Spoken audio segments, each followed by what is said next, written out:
Mina has spent the morning being dressed, brushed, poked, prodded and fussed over by a horde of ladies-in-waiting, and is damn near ready to explode.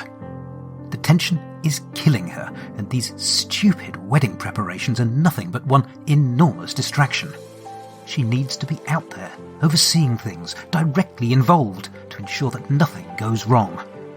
Instead, she's locked up here in the east wing of the palace, having her hair done. She wants to scream. Thank the Seven for Cadmus, at least. Preparations have started well enough, it reports.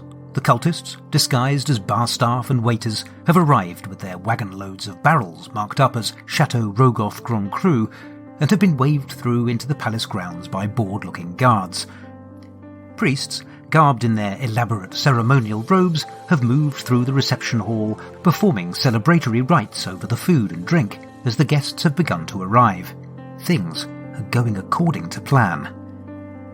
One of the cultists even approached me, Cadmus informs her, when they're able to grab a brief moment alone, with a message from the voice of the machine, congratulating you on the success of the infiltration. They seem to have bought what you're selling. I hope so, Cadmus, Mina replies. There's still an awful lot that could go wrong. I just have this horrible feeling there's some detail I've missed. Alexis, followed by a gaggle of lackeys and hangers-on, sweeps into the opulent chamber. He is brought to a halt by her appearance and seems genuinely impressed. Darling cousin, you look simply divine. What a transformation. Who would have imagined this vision that stands before me? Mina scowls, not buying the flattery for a second. What do you want, Alexis? I'm rather busy at the moment. Alexis looks bemused. What do I want? Why, to escort you, darling Philomena. To give you away. It's time, dearest cousin. Time to stand before the 7 singers and proclaim your vows before them and your husband-to-be. It is time to be married. Cadmus leans in and whispers, I think perhaps we've found that missing detail.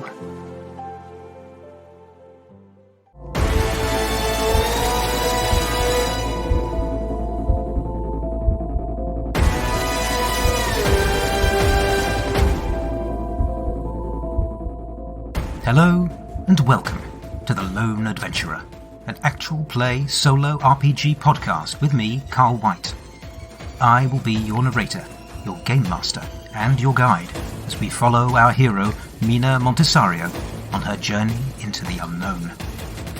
For this game, I will be using the D&D 5th edition rule set, as well as a variety of other systems, tools, and tables as they take my fancy. A word of warning. The following scenes may contain mature themes and disturbing imagery. Listener discretion is advised. The adventure continues.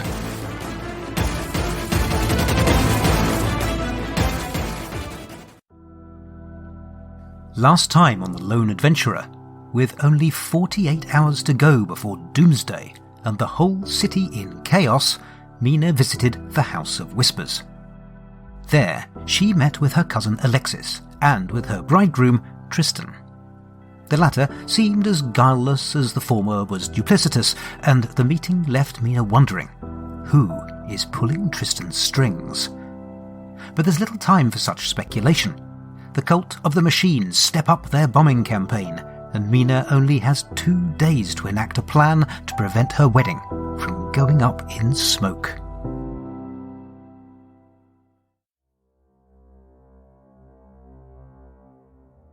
There had been so much to do and so little time to prepare. So many people to see and so much riding on their responses. She had started by talking with the one man she was almost certain would go out of his way not to help her. Digby, first the Whisperer's personal assistant and now Alexis's, was officious, obstructive and smug, a little round ball of frustration and hostility. But he was also an absolute goldmine of information, should he be persuaded to part with it. Digby had been with the House of Whisperers for as long as anyone could remember, and knew everything about everything that went on there. If anyone knew something that could help her, it was Digby, getting him to share that knowledge, well, that would be the hard part. And so she had brought along a carrot, so to speak, a juicy tidbit of information of her own to share that perhaps might loosen tight lips. "I had a visitor a while back," she'd remarked breezily, sitting on a scowling Digby's desk and knocking over a stack of papers. "He described himself as the competition and tried to blackmail me into slipping false intel to the Whisperer." She had gone on to describe her 2 encounters in some detail, only pausing to ask, "I assume from the description you know who this individual is, and the organisation he represents." For the first time since she'd entered his office, something like a smile had played over Digby's thin lips. "The House of Whispers can neither confirm nor deny knowledge of said individual. However, I can confirm that you have been docked 3 weeks' pay for your unauthorised absences. Also, please sign this." Mina had taken the proffered sheet of paper. "What is it?" "A notification of commencement of disciplinary proceedings, confirmation form 11B. Pursuant to clause 9.2.1 of your contract of engagement with the House of Whispers, to wit, withholding information likely to pose threat, risk or harm to the organisation shall result in disciplinary proceedings which, if upheld, shall result in dismissal for gross misconduct." Digby had been unable to keep the smirk off his face. "You may think your name protects you, and you can just play fast and loose with the rules as it suits you, Miss Montessario, but in this organisation we have governance, controls, regulations. That's how things are done in an orderly and consistent manner, not by having rogue agents swan in and out whenever they feel like it, failing to file proper paperwork, and taking unauthorised actions against asset organisations." It had taken Mina a moment to unpack all of that. "Wait, are you talking about the cult of the machine and the pipe runners? But why would you—" The gears whir in her brain. "Wait, are you saying you wanted the pipe runners and the cult working together? Bombing the city? Was the house using them as a weapon against other targets?"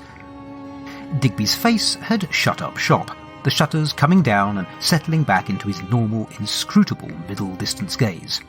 "The House of Whispers can neither confirm nor deny knowledge of said accusations. However, it is incumbent upon me to remind you, Miss Montessario, that, as a house agent, it is not permitted to question or speculate on any potential operations to which said agent lacks appropriate clearance, although you're welcome to continue this discussion if you wish. I'm sure I have another 11B around here somewhere."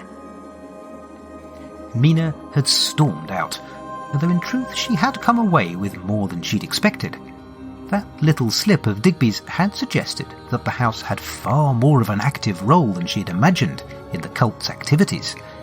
She's not sure of the exact nature of that role, but it absolutely justifies her reluctance to trust the House of Whispers with knowledge of the planned attack on the wedding. And she'd learned one more thing. Whatever prevarication Digby had provided regarding the visitor, he had known exactly who she'd been talking about.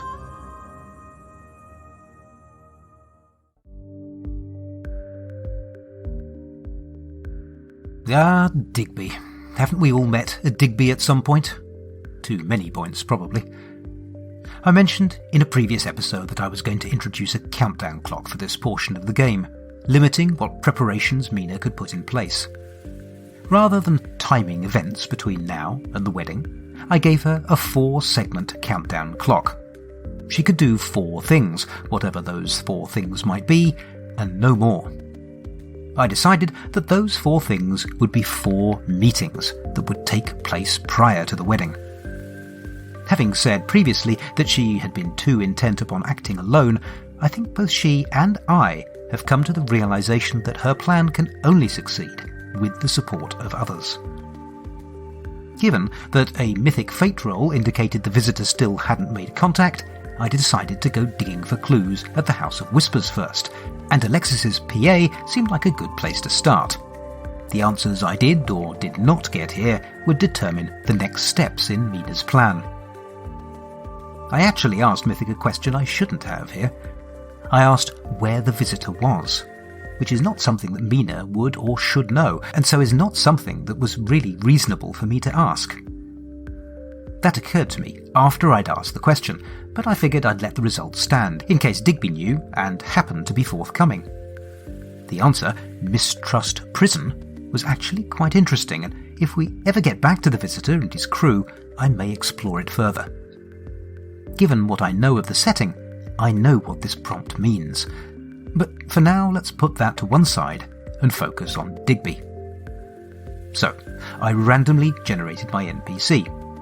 Conscientiousness 4, agreeable 2, neurotic 3, openness 3, extrovert 4, with the motivations encourage the law, hinder success, and spoil beauty. Whew, boy, this guy just lives to dot the I's, cross the T's, and spoil other people's days. What a peach. The semi-randomly rolled UNE relationship was distrustful, with a starting mood of cautious. Sounds about right. I could see which way this was going to go. However, Mina's visit wasn't a total bust. A successful insight check revealed that Digby knew who the visitor was, and when I asked UNE what the last discussion topic was, I got Digby speaks of secrets regarding the PC's current story relating to the cult and with a description of waste dispute. That led me to the conclusion that Digby had let slip that the house had some sort of relationship with the cult or pipe runners, though of course Digby wouldn't give much away. Perhaps just a little teaser of a possible future plot thread. All that stuff about disciplinary proceedings, well, I just made that up as I wrote. I figured that was just Digby being Digby, i.e. a pencil-pushing creep who gets his kicks by using the rules to push people around and make himself feel like he's Billy Big Bollocks. Form 11B just seemed like a suitable way of demonstrating that. I toyed with adding the pending disciplinary as one of my mythic threads, but dismissed that idea pretty rapidly.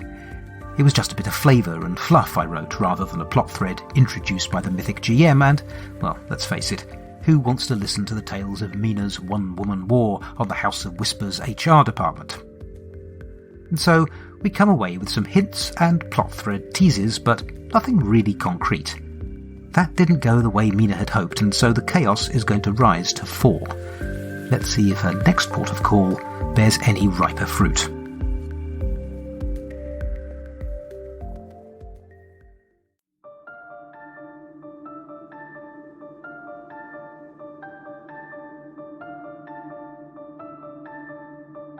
She had felt it on the streets.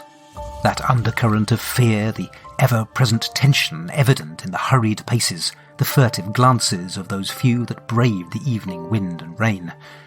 She had passed several establishments with smashed or boarded-up windows. Gang tags had been daubed over every wall, a not uncommon sight in the spot, but here on the streets of the Mercer's Quarter it was pretty much unheard of.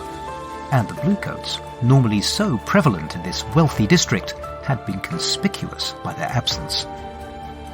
The flyers had been new too, pasted to walls and shop fronts. The bulk seemed to be calling for a declaration of Demeanour martial law and the mass deportation of undesirables from the city, whoever they might be. Though there was no small number preaching the exact opposite, violent revolutionary overthrow of the Demeanour and the ruling houses. There were even some, Mina had realised with incredulity, in support of the cult of the Great Machine.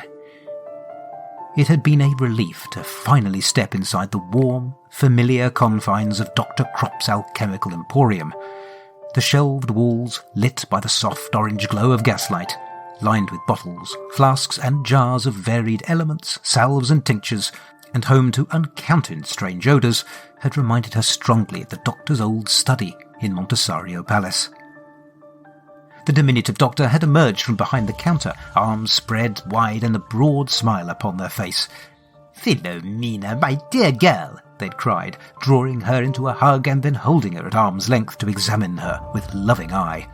"Are you well? Eating properly? Keeping out of trouble for a change?" Mina had laughed.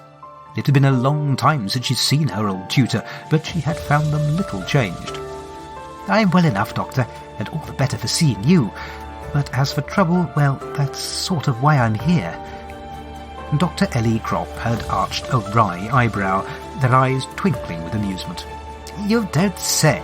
And how might I be of assistance?" "I really don't have time to explain all of it, but suffice to say I am in desperate need, and if anyone can help me, it's you. I need a way to neutralize infernal powder, Doctor, and I need to neutralize lots of it. And I'm hoping against hope that you have some idea how it might be done." The alchemical teacher turned shopkeeper had grinned proudly. "Some idea? My dear girl, you are looking at the inventor of the technique. A technique, I might add, that was arrived at only as the result of the most extensive and meticulous research." Mina knew Dr. Crop of old. They had a tale to tell, and they were relishing the telling of it, and at any other time she would have loved to hear it. But right now, she was up against the clock. "Doctor, I truly hate to do this, but I'm going to need the 30-second version. Trust me when I tell you that many, many lives hang in the balance and every minute counts. How about this? Give me the quick version now and I'll treat you to an afternoon at Stoke Park Hot Springs. What do you say?" She had felt her wallet throwing up its hands in outrage at the suggestion. The doctor had looked a bit nonplussed, but the lure of the most exclusive spa in Kairos had won out. "Very well. Well, simply put..."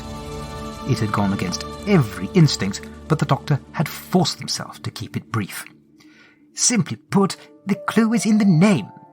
Infernal powder is not just a fanciful moniker, my dear. The stuff really is infernal in origin. Goodness only knows where it's being sourced from. The manufacturing process must really be quite something." "Doctor?" "Yes, of course. Neutralization. Well now, once I had determined the origin of the substance, the next step was comparatively easy. I was able to engage the services of a devotee of Droom, who cast a blessing on the substance without their realizing what it was they were blessing, of course. You know those Droomians, always on the hunt for knowledge they can turn to their own purposes.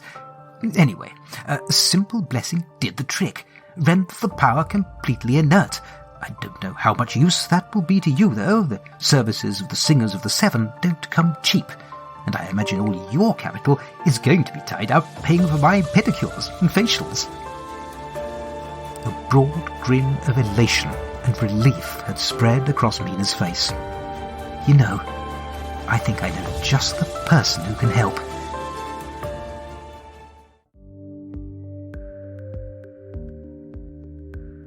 With the introduction of Dr. Crop, we get a little more of a glimpse into Mina's history, and a tremendously positive opportunity for Mina, a way to disable the powder. I'm not going to go into the full details of Crop's creation this time. That's available in the show notes if you're interested, but I will go into the Doctor's discovery that uses the Bless spell in order to render the powder inert. That discovery came from a combination of three things. Firstly, the Doctor's motivations, rolled randomly using UNE, included process the church. Well, that made no sense to me at all, until I determined that he knew how to disable the powder, and I asked how. The mythic event answer was Vengeance Disruption. That, combined with the odd motivation, and my own setting knowledge that infernal powder is in fact the ground-up remnants of demons, led me to my answer. This man of science turned to divine processes in order to thwart whatever demonic schemes lie behind the manufacture of the infernal powder. The first level spell, Bless, isn't really what would normally be used for this purpose. It's a combat spell, granting allies a small bonus to attacks and saving throws. But the next closest thing is the 5th level spell, Hallow, and that's not right either. So I'm going to fudge the rules here a bit. The spell's called Bless, all low-level clerics can cast it, and it fits the fiction, so let's roll with it. There were a couple more NPCs visited and questioned as Mina slowly and surely drew her plans against the cult of the Great Machine, but they were less interesting in narrative terms. All I really needed from those was a simple yes or no, and I got that by creating the NPCs as normal, with the personality profile, the UNE disposition and so on, and with an understanding of who I was talking to, their relationships with my PC, and their moods, I could roll for my binary questions. But, as I say, those meetings were not really necessary to present on camera. The outcome of each will become apparent in later scenes, and it's the outcomes that matter most. Again, if you're keen to see who those people are and what the outcomes of those conversations were, you can take a look in the show notes, with the caveat that they probably represent minor spoilers for upcoming events. Because there's both some backstory we might explore, and upcoming events planned with Dr. Crop, and also because I think he's probably the most interesting of the 4 new NPCs, I'm adding him to my mythic characters list. Sorry, Digby. Conversely, I've taken out the plot thread Carnage in the Blood Pits. Things have gathered a bit of steam now, with the story momentum heading in a rather particular direction, and that thread seems just like a bit of a distraction at this point. And also not a particularly exciting one at that. Trimming down your thread, and also NPC lists from time to time, is a good way of keeping the emerging narrative from becoming too random, or at least controlling the degree of randomness just a little bit. By curating your lists, you create some story guardrails, and that can be useful at times, in particular when you're in a rush to a climactic scene, a season finale, or a key story milestone. At other times, you might want to open out your world, throwing in as many threads as possible to create a wide set of story possibilities. That makes a lot more sense when you're starting out on a new story arc.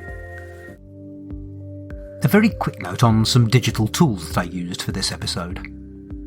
Because I was travelling by plane while I was writing some of this, and obviously didn't want to spread my mythic deck out over my tiny little meal tray, I turned instead to an Android app called Mythic Assistant. Populated with my threads and characters, as well as my chaos factor, this served exactly the same purpose as the cards. I find it nowhere near as satisfying to use, it lacks the tactile nature of the card deck. And that's why I only break it out for writing on the go, but it is a great backup tool. Similarly, the Android app AdventureSmith is useful for replicating all sorts of solo RPG tools, including UNE. Finally, with the Crit Dice app installed, I have everything I need to play my solo RPG on the go. Before I finish this episode, I wanted to set some expectations. I've been popping out an episode of this podcast every week for about 20 weeks or so now, and while I'm still very much enjoying the story and the 5e mythic gaming process, I am starting to struggle a bit with that cadence. Not least because it's hoovering up all my available geek time. And right now, I have a bunch of other new shinies clamouring for my attention. I'm keen to sink my teeth into Free League's The One Ring RPG, now that the solo Strider mode has arrived. And I recently dusted off Eldritch Horror and have a game of that set up that I'm 3 turns into. I've also picked up the new Modiphius edition of 5 Leagues from the Borderlands, which looks wonderful. And I want to get 5 Parsecs from home back to the table as well. And the Army Painter Speed Paint range has reignited my enjoyment of mini-painting. And, well, you get the idea. Too much to do, too little time to do it, and as much as I love this podcast, it is kind of getting in the way of all of those other things. And so, for that reason, and also just to put myself under a little bit less self-inflicted pressure, I'm going to switch the release schedule of the Lone Adventurer episodes to fortnightly for now, and see how that goes. Right, all is rosy in Mina's world right now. Let's drop that chaos factor to 2 and see how long that lasts.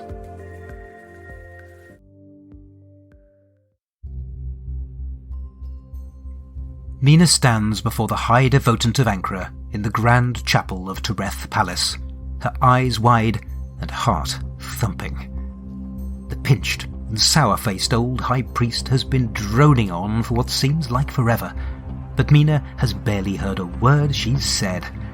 She feels a trickle of cold sweat run down between her shoulder blades. With the high-stakes game she's been playing against the cult, the wedding itself had almost faded into the background, an incidental piece of the wider puzzle. It doesn't feel incidental now. She risks a glimpse to the side and instantly regrets it. Tristan is standing at her side, looking down with kindness in his eyes. Beyond him and behind him are sat the absolute cream of Kyra society, the heads and senior families of all the great houses.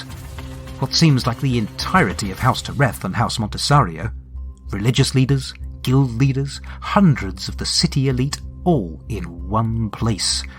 A risk that had seemed abstract in the planning seems suddenly terribly real. If this goes wrong. But even these concerns are struggling for space against the sudden, inescapable reality that confronts her. She's getting married. To a man she barely knows, but who she knows enough to suspect she can never really love. She has been fearless in the face of impossible odds and deadly foes, but this is different. She desperately wants to run, but there's nowhere to run to, and even if there was, she's paralyzed with fear. This is like a waking nightmare. And yet part of her knows there is no choice. Even if the event didn't form the centerpiece of her plan to take down the cult of the machine, there is the wider fate of the city to consider. While she is sure that Tristan's plan for societal unification is merely a front for the machinations of other, more cynical players, there is one inescapable truth she cannot deny. The joining of Houses Montesario and Toreth is the greatest chance the city has to avoid descending into all-out civil war. This is not a marriage of convenience, it's a marriage of necessity. She's dimly aware that all attention is suddenly focused on her. The High Devotant and Tristan are both looking at her expectantly. What? She asks. The High Devotant looks pained, but repeats. Mina Cassandra Montesario, do you take this man to be your husband, to live together in divine harmony, to love him, to honour him, to cherish him forever, and to eschew all others in the sight of the seven? Well, bugger.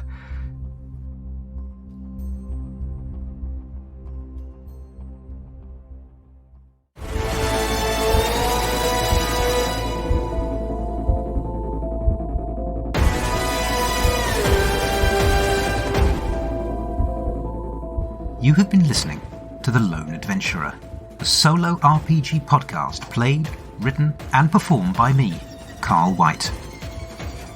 If you've enjoyed this episode, please consider leaving a 5-star review or telling your friends. It really is a huge help. You can find show notes at theloneadventurer.podbean.com. I include any links mentioned on that site, as well as my interactions with the Mythic GM emulator and any mechanics information. The story will continue in the next episode of Lone Adventurer. Thank you for listening.